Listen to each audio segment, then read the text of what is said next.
देश का प्रधानमंत्री जब झूठा हो तो देश में त्राहिमाम त्राहिमाम तो होता ही है, मगर देश का प्रधानमंत्री जो बात कहे और उसको झूठ बनने दे उसकी राज्य की सरकार, तो दोनों होते हैं जिम्मेदार और इस पाप के होते हैं भागीदार।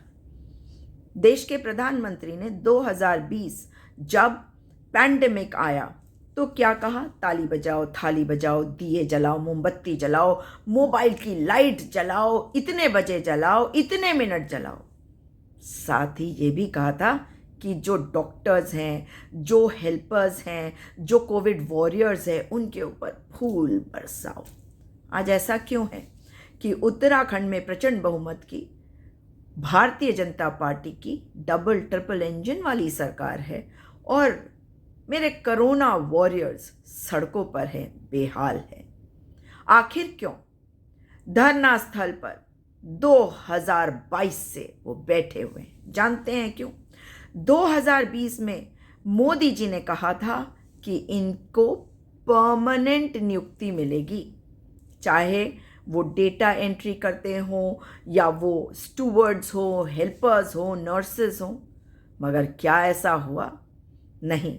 10 मार्च 2022 को विधानसभा चुनावों के नतीजे आए, पुष्कर सिंह धामी जी मुख्यमंत्री बने और उसके बाद जो हुआ उसका नतीजा आज हम भुगत रहे हैं। सरकार तो मिल गई थी 10 मार्च को और उम्मीद भी जग गई होगी उन कोरोना वॉरियर्स को जिन्होंने इन्हीं को वोट दिया होगा, क्योंकि इन्होंने सत्ता में आने के पहले चुनावों के दौरान कोरोना वॉरियर्स को वादा किया था कि आपको परमानेंट यानी कि स्थायी किया जाएगा। उसके बाद एक पत्र आता है कि 31 मार्च 2022 के बाद से आपका काम खत्म। कोरोना वॉरियर्स धरना स्थल पर गए, कोरोना वॉरियर्स मुख्यमंत्री से मिलने की कोशिश करते रहे, धरना स्थल पर बैठे हमारे ये कोरोना वॉरियर्स उत्तराखंड के वही वाले स्वास्थ्य मंत्री जो बदले की भावना से काम करते हैं उनसे भी मिलने गए। मगर उन्होंने क्या किया? कुछ नहीं। उन्होंने कहा कि तुमने मेरे खिलाफ नारे लगाए, मैं बताता हूँ तुम्हें। और तब से लेकर अब तक इन्हें प्रताड़ित कर रहे हैं। ये वही लोग हैं जिन्होंने बीजेपी को वोट दिया था। आज ये सड़कों पर बेहाल पड़े हैं। कोई भी आंदोलन होता है उसमें भाजपा का प्रवक्ता आके घुस जाता है, फिर इन्हें समझाता है मैं करा दूंगा काम तुम्हारा। और ऐसे ही इनका एक प्रवक्ता आया, उस बेशरम ने यही कुछ किया और इनके बीच में विभाजन करवा दिया। क्या अब भी नहीं समझे कोरोना वॉरियर्स? अब भी नहीं समझे कि आपके माता पिता, कि आपकी माँ को 5 किलो राशन में सिमटा दिया और निपटा दिया? मोदी जी ने आपकी नौकरी छीन ली, आपको वादा किया और आपकी नौकरी आपसे छीन ली। आपने बड़ी उम्मीद करी थी और 2022 से कभी पैसे इकट्ठे करके आंदोलन करते रहे, कभी किसी तरीके से एक वक्त का खाना खा के करते रहे, कभी किसी तरह से सरकार का ध्यान अपनी तरफ खींचने की कोशिश करते रहे, कभी पुलिस की लाठियां खाते रहे, मगर न्याय नहीं मिला और आज भी न्याय नहीं मिला है। आखिर क्यों? उत्तराखंड की प्रचंड बहुमत की सरकार ये जान ले कि आप इस पाप के पूरे जिम्मेदार हैं कि आपने लोगों को वादा किया आपके घर के बच्चे आराम से जी रहे हैं और मेरे ये कोरोना वॉरियर्स जिन्होंने आपको वोट दिया वो आज सड़कों पे है। शर्म नहीं आती, दया नहीं आती?